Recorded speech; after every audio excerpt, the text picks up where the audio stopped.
Hey Seahawks! Welcome back to the 4th season of the Black History Month show. I'm Anaya. I'm Dede. I'm Imaya. And I'm Mars. And we're your hosts for this year's show. So sit back, relax, grab some snacks. And maybe some mac and cheese, some collard greens, and a drink. Because we've got a lot to celebrate. And we wouldn't want y'all to miss it. Oh, speaking of celebrate, have you guys heard this year marks the 100th year of Black History? What? Whoa. Really? No. Tell me more. Well, since you guys asked so kindly, I guess I will.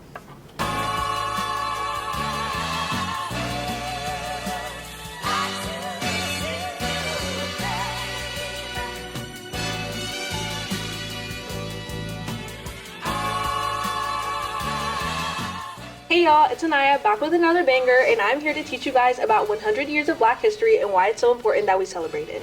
In 1962, historian Carter G. Woodson decided that it was time the United States highlighted the African Americans' constant contributions to today's democracy.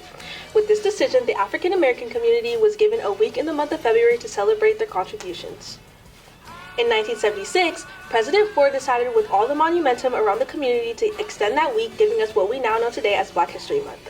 Now, I know you may be asking, why is it so important that we celebrate Black History Month? Well, it's important that we celebrate as it highlights the underrepresented contributions that the Black community had on the U.S.'s history, culture, and society. That's all I have for today, guys. Happy Black History Month. Stay Black, stay proud, and yeah.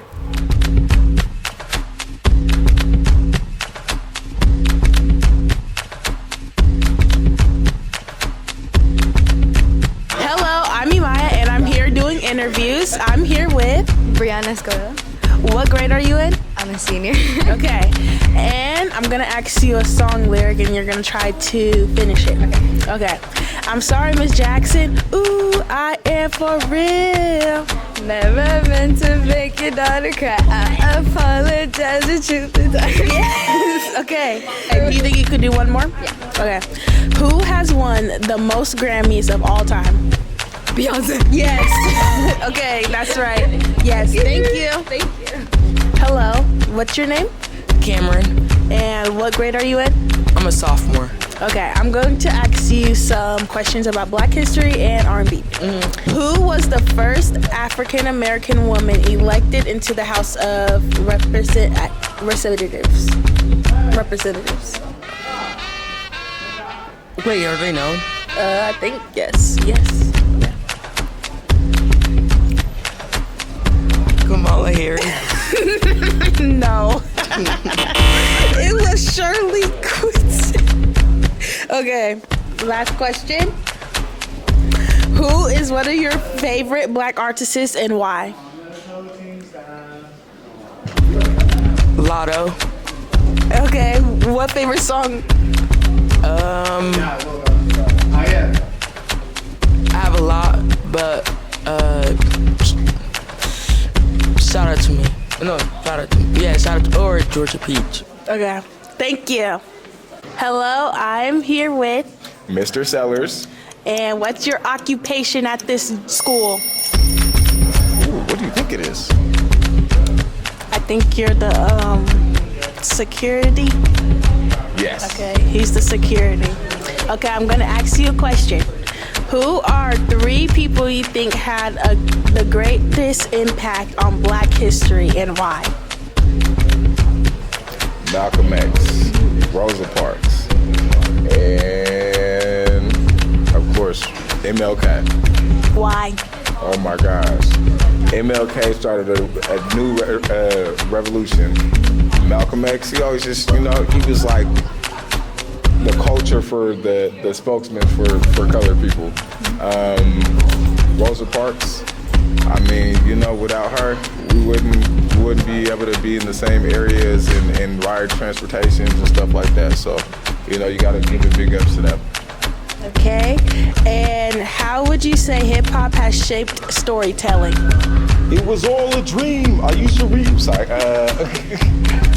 Storytelling. So basically, music has always been an art form, but I just feel like the way that it teaches other people to express yourself is more elevating than just normal conversations. Because a lot of people are really just hesitant on expressing themselves. So when they do music, it feels like they're proud of their work, you know. Okay, thank you. Touche! Okay, what's your name? Marshawn, And what's your grade? 12th grade. Okay, I have one question. Who is one of your famous or favorite black artists? Drake. Why? I like his music is just so good, and it means a lot to me. Okay, finish the lyric. I'm sorry, Miss Jackson. Ooh, I am for real. It's something like that though. I know the song now. Wrong. Okay, last question. Who has won the most Grammys of all time? Is it Beyonce? Yes, Beyonce. Tap D. No, he's not. Thank Nah. you. Who is it?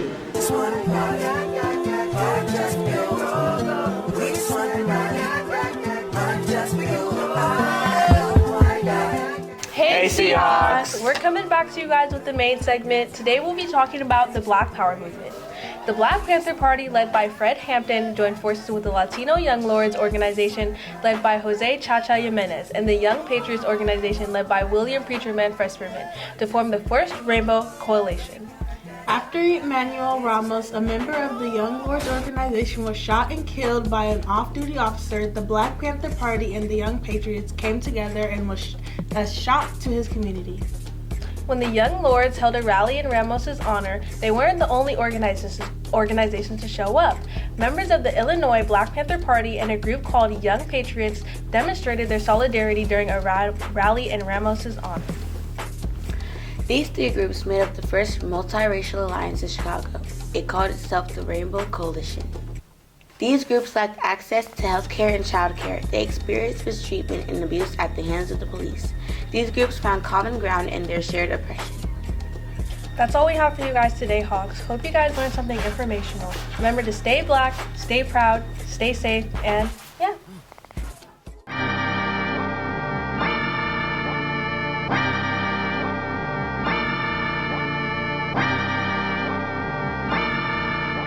Hey Seahawks! It's Imaya, It's Mars. and today we'll be taking you through the blackness of the decades.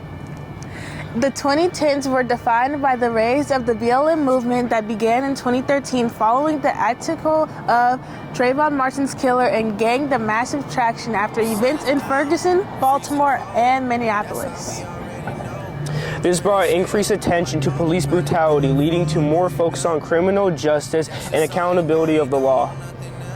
With the rise of social media allowed for rapid spread of engagement with the black culture, causing black culture to become a strong Twitter community. The 2010s were considered as a commercial peak for hip-hop. The 2010s also saw the rise of the internet as an equalizer to their voice. Music served as a medium for social communities, political expressions, and addressing issues of racial injustice. The 2010s was filled with black excellence, from getting our first black president, empowering tunes from Beyonce, and our first black Marvel hero. The black community was filled with excellence in every way. In 2020, the black community held a powerful global protest for the murder of George Floyd. We also got the election of Big Sister General as the first black Asian president. The black community hit an all-time low unemployment record of 5.5% in 2023, with neither community's median income rises at its highest in a generation. Goodbye, Seahawks. Yep, See you see next ya. time.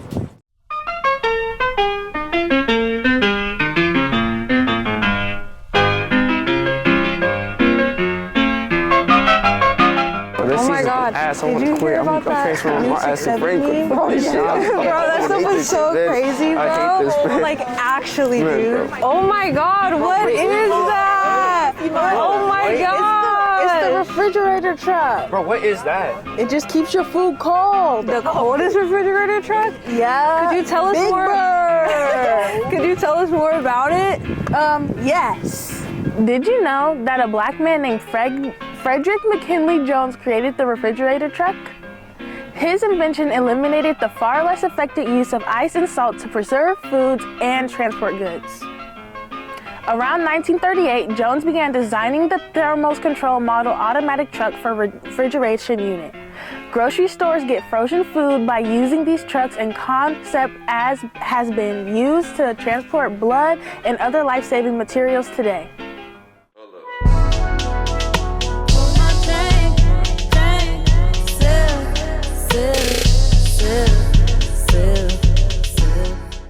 What's up, y'all? It's your girl Day Day, and welcome to Day Day's Beauty Corner.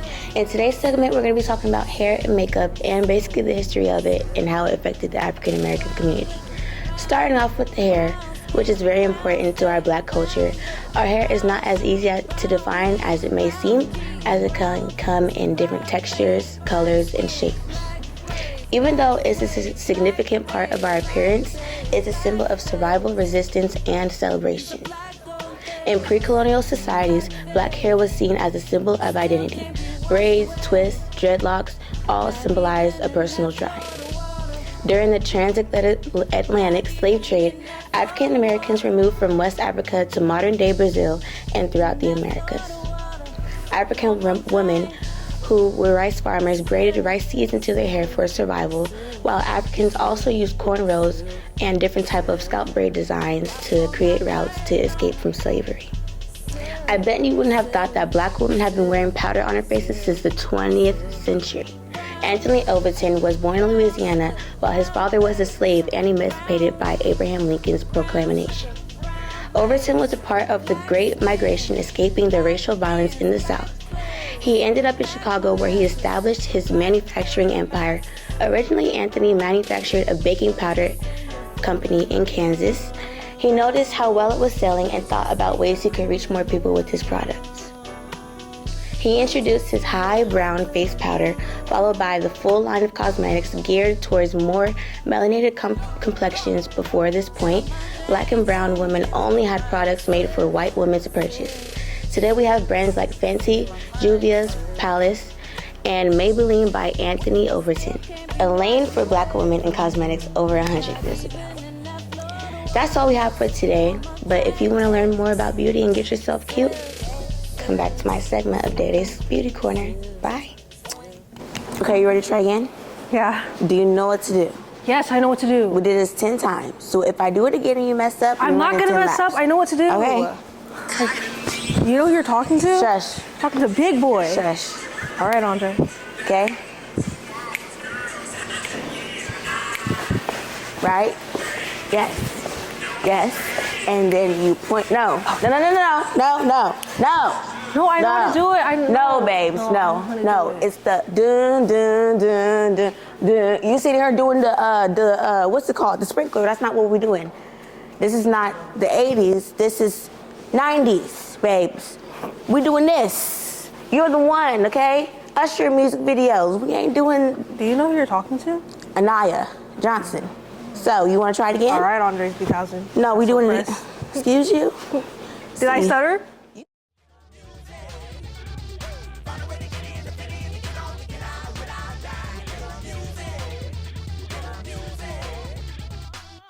What does activism sound like in the Dirty South? For Outkast, it's more than music, it's a movement.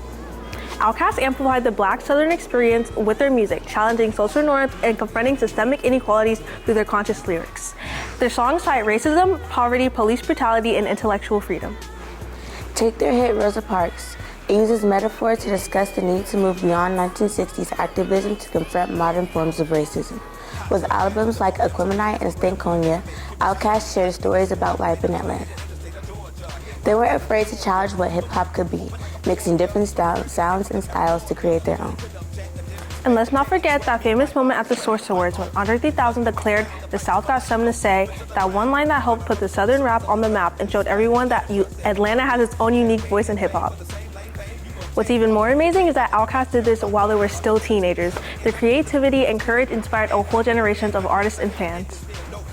Outkast proves that music isn't just entertainment. It can inspire change, start conversations, and give a voice to those who need it most. Are you ready to start again? You got me. What? Did I stutter? Like, Give me my money then. Give me my money, because This is a paid membership. Bye. Hey. All right, guys, that's it for today's episode. Remember, stay black and proud. We got the Super Bowl on Sunday. Make sure you tune in to support our Hawks and watch them get that dub. Make sure that you're repping your blue. We need all the support we can get. And make sure to be safe this weekend if you're out with your friends. And remember, get some good food, stay safe, and have fun. That's it. Bye.